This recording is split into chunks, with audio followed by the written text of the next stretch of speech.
Here are materials which have been impounded by.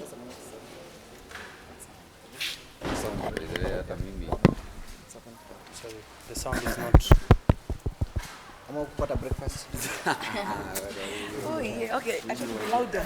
For coming, we are here today to destroy various, about 1 ton of copyright infringing materials, namely CDs and DVDs, which have been impounded. Most of them are actually confiscated materials from people who are selling illegal DVDs and CDs, normally hawkers on the streets and so on. And we're here to destroy them in conjunction with EcoPost Limited, whereby they'll be crushed and they'll be melted to be made into eco-friendly posts. But we're also here to also send a message to the public that we need to respect people, the artists. We need to buy the original works so that they're able to make a living out of their hard work. Yes. And maybe just share with us regarding whatever is being destroyed today. Is it just from Nairobi or maybe across? No, they're from across the country. But this is just some. Actually, we've reduced the amount. Last year we had more than this, so at least we think people are also getting the message that they need to be buying the original CDs. But also we also want to step up the action and maybe be more vigorous on this, and also educate the public about it. One would ask, apart from the destruction you're witnessing today, are there any arrests that have been made in connection to people who are selling this? Yes, in fact, we have a number of cases right now in court, and in fact, what we actually brought here are actually the materials which are the cases have been finalized. Otherwise, we do have still materials for ongoing cases. Yes, and it's actually all over the country. Yes.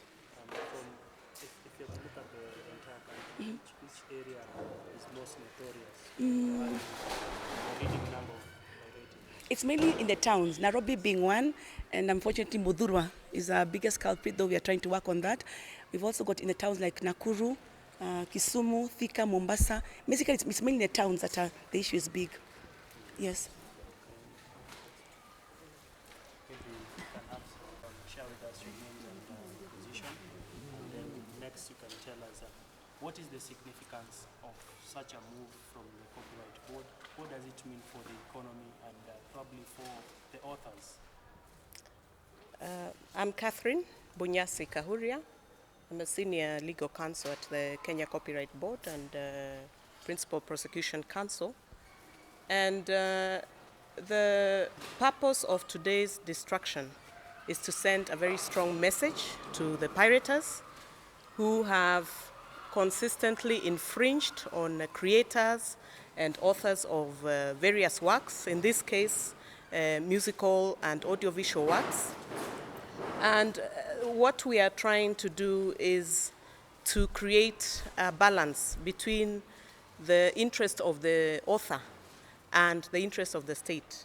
And what we are also saying here is that when there is protection under the law, then the authors and creators of works get the incentive to further create. But when they see their works being sold for 50 shillings, 100 shillings on the street, then this author says, well, why should I waste my talent? So what we are giving them here is the backing, the legal backing, that fine. Creativity and innovativity are actually the key to the economic empowerment of the country. Copyright-based industries in 2007 contributed to 5.3% of the gross domestic product of the country. So what we are saying here is that we need to empower our youth. We need to show them that, fine, the law is there to back you, and you'll be very surprised that copyright-based industries are actually the wealth creation mechanism for the country, and ultimately alleviation of poverty, especially among the young people.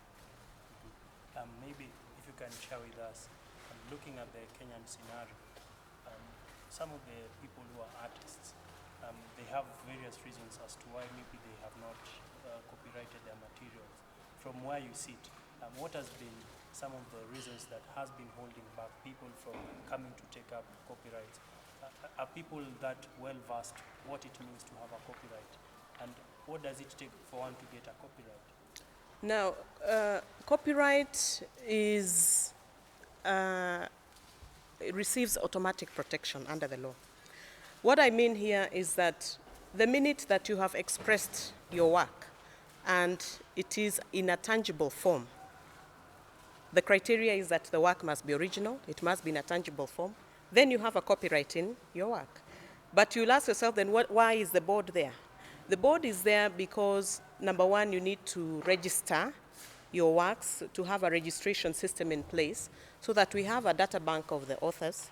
Secondly, for enforcement of that right, we need to have a registration system or certificate whereby in case there is a violation or dispute as to the ownership of copyright, then your right is able to be enforced.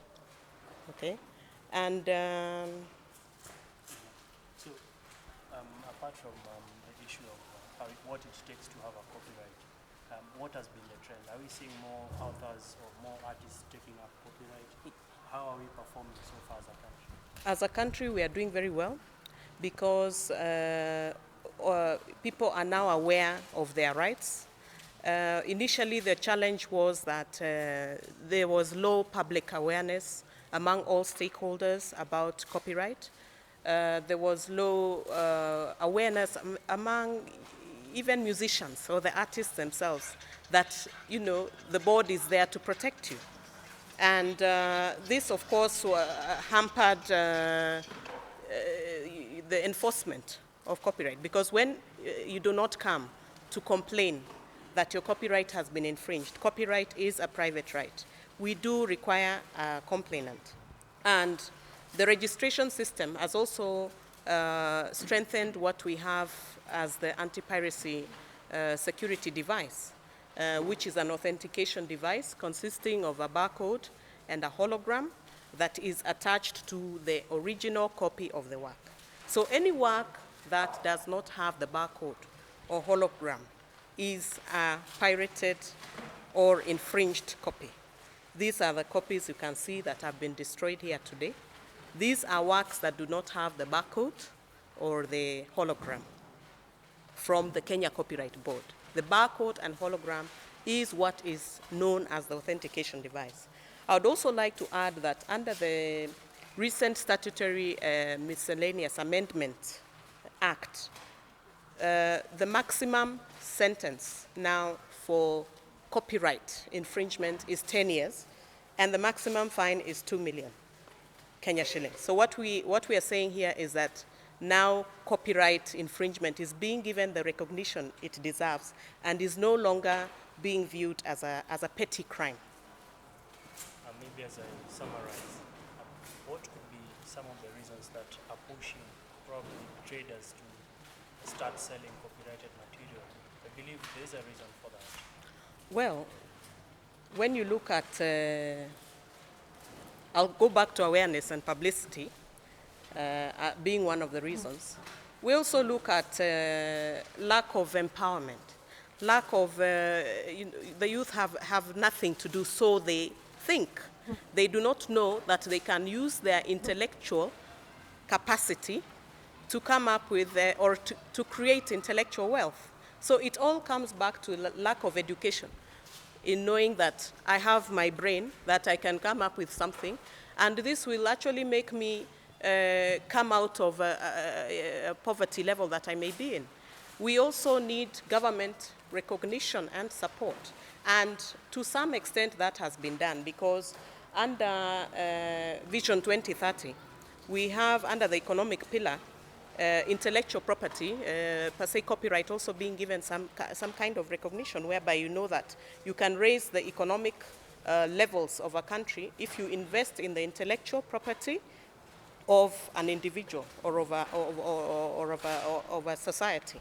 Also under the Constitution, we have Article 11, Article 40.5, and Article 69 that have given that special emphasis on intellectual property. So there has been some gain in the country. My last question. Could it be that some of the reasons why people are pirating material is that there's a demand in the market, but the originals maybe are more expensive? So is it a cultural thing? Because when you go to the supermarket, you find an original. You look at the price, some of the DVDs, some of the CDs are not in the reach of many.